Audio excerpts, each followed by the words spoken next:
48 heures après, nous sommes toujours au lycée Jean Aglo, où l'affaire des mots disparus semble s'éclaircir. En effet, hier soir, Francis Convert, coach de toujours de l'association Jade, a fait une révélation intrigante.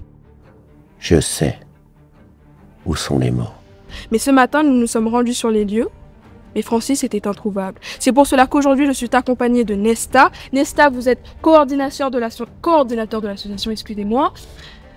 À la veille de la finale, les mots restent introuvables. Francis semble lui aussi avoir disparu. Qu'avez-vous à nous dire? Les téléspectateurs veulent savoir. Écoutez, je sais pas, je sais comment pas trop, je sais pas.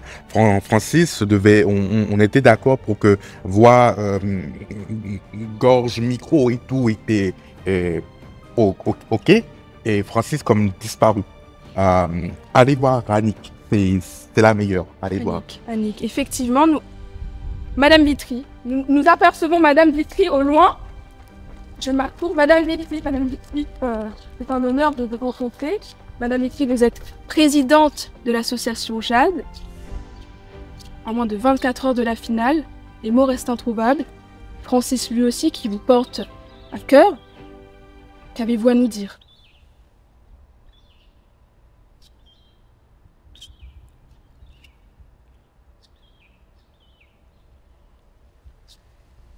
Eh bien, c'est sur ce témoignage bouleversant que je renvoie l'antenne. Oui, je te reçois Célia, on est de retour au studio avec nos participants. J'espère que vous allez bien, que vous avez passé une bonne semaine de stage. On est à un jour de cette grande finale que vous attendez. Comment ça se passe? Est-ce que vous avez tous vos mots pour votre discours? Moi, je connais tous mes mots normalement. Il faut que je les réapprenne, que je les récite encore. Comment vous vous sentez à la veille de cette finale? Je vais bien. Après, j'étais un peu stressée, beaucoup stressée au début quand je suis arrivée ici. Stressée et peur qu'un truc se fait mal. Moi, je me sens un peu stressée, mais sinon, ça va. Moi, ça va, mais je suis un peu stressée quand même. Ok. Donc, vous n'êtes pas sans savoir que les coachs ont perdu étonnamment leurs mots.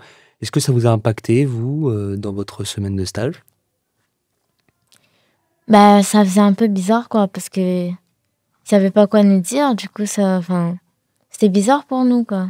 Ouais, ça nous a beaucoup impacté. On n'a pas très compris au début, et après, on s'est dit, attends, c'est pas normal.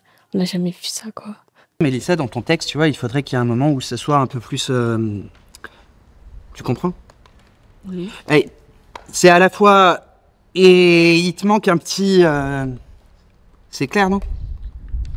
Enfin, ils arrivaient presque pas à faire une phrase complète, ils perdaient énormément de mots.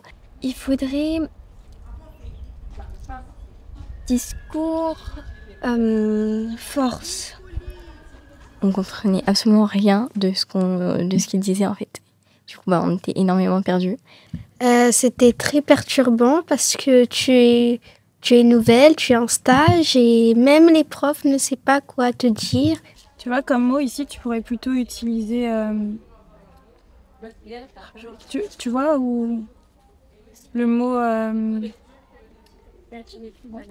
Depuis ce début de stage, pour vous, c'était quoi le meilleur moment, le moment phare de votre semaine? Pour moi, c'était quand on a joué au ballon prisonnier et au loup-garou. Moi, c'était un peu de tout. Je pense qu'on a passé vraiment beaucoup de moments qui étaient incroyables ensemble. On s'est beaucoup amusé. Mon moment préféré, c'est quand on a joué au loup-garou. J'aime bien aussi quand on est en train de manger, on parle entre nous, on rigole et voilà. Alors moi, j'ai beaucoup aimé la première journée, le soir, quand il y avait la séance de l'improvisation. C'était très bien, j'ai beaucoup aimé. Il y avait un peu de rigolade, un peu entre nous et tout. J'espère que vous avez passé une super semaine de stage. Merci pour cette interview. J'espère que maintenant vous allez vous éclater sur... C'est bon. Je sais où sont les mots, je les ai retrouvés. Rendez-vous demain mardi, théâtre Champfleury. Finale de concours d'éloquence des cités éducatives.